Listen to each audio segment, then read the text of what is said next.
Lumabas na ang part 3 ng bombshell revelation si dating Congressman Saldico. Bukod pa raw sa 25 billion pesos mula sa budget insertions, ay kumubra rin umano sina PBBM at dating Speaker Martin Romualdez ng 56 billion pesos sa maanumalyang flood control projects. Yan ang agenda report ni Joan Manalo.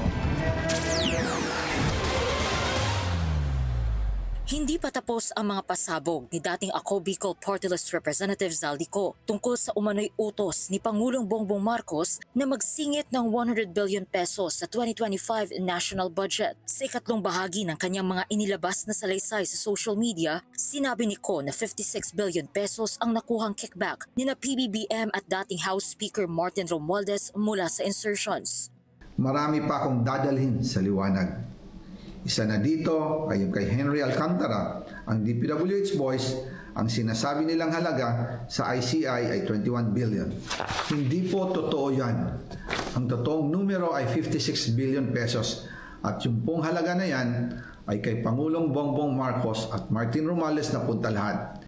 Sa pinakahuling video nito, sinabi rin niya na tinanong niya ang DPWH kung magkano ang SOP o kickback na nararapat niyang ibigay sa tanggapan ng Pangulo, kaugnay ng 100 billion budget insertion, at ang sagot sa kanya ay 25%. Pero walang pinangalan ng opisyal ng DPWH si Ko sa pangalawa nitong video. Nagpakita lamang siya ng mga larawan at video ng mga maleta na naglalaman umano ng mga perang i-deliver kina PBBM at Romualdez bilang suporta sa kanya mga pahayag. Muli namang humingi ng pasensya si Ko at nangakong ilalantad ang buong detalye tungkol sa issue sa mga susunod na araw. Kaunting pasensya pa po. Sana po ay hindi nila ako mapatay bago ko mailabas ang lahat. Sa inyong lahat sa Pilipinas, lalong-lalo na sa aking pamilya, taos-puso akong humihingi ng paumanhin. Handa na rin daw siyang harapin ang lahat at naninindigang wala siyang nakuhang pera mula sa mga umano'y kickback na natanggap ni na PBBM at Romualdez. Para sa Agenda Weekend, Joan Manalo, Billionario News Channel.